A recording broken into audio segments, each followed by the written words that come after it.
So I'm here with Mike Tuteur, who's CEO of Votenet. Mike, we just had a primary in Virginia, and the turnout was terrible. President Obama bucked the trend and got a lot of people out. What did he do?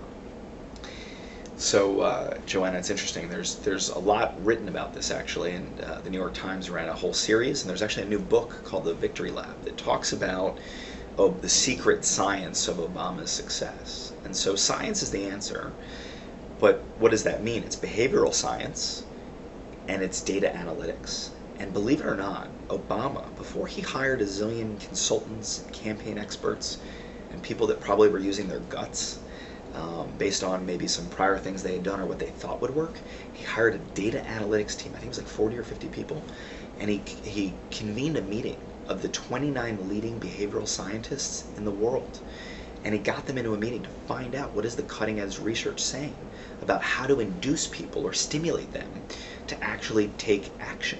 What gets me to decide to go buy an article of clothing, or to save energy, or to reuse towels while I'm in a hotel? How do you apply that to voting and getting someone to make the decision to go out and vote? What stimulates them? What induces them to do it?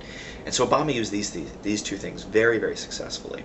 And what it meant is ultimately, instead of just saying, hey, I'm going to send out blast emails and I'm going to badger people and remind them to vote, Obama was very scientific. It was about the wording, the verbiage, the construct of the direct mail pieces that went out. And he would do some really interesting things. He would say, before voting, they would run call campaigns and ask people, would you commit to vote? Would you commit to supporting Barack?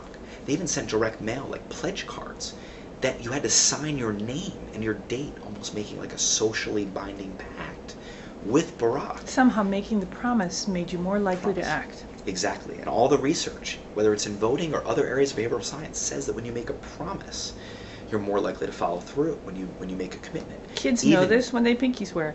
Exactly right. Exactly right. Now imagine, it's funny, it's almost like treating everybody like a child and using some of those kind of core elements of behavior.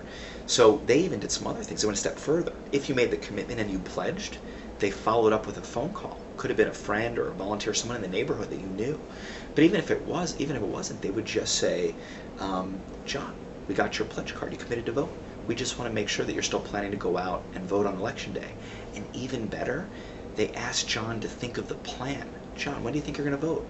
John How are you going to get there? I got one of those phone calls. Yeah. Who's taking you there? Do you need a ride? And John had to articulate and say, you know what, my kids get done school at 3. I'm going to pick them up, drop them at home, and you know what, I'll have a couple minutes to go to the school library and vote. Or maybe I'll take my kids there with me. All of these things increase the likelihood that he voted. And scientific research says turnout times can increase 5%, 8%. There's studies where they did it with a student population. And when the kids promised and put their signature on it, 18% increase in voter turnout. These can be very powerful. So the research was compelling. Obama realized it's out there. How do I use it myself?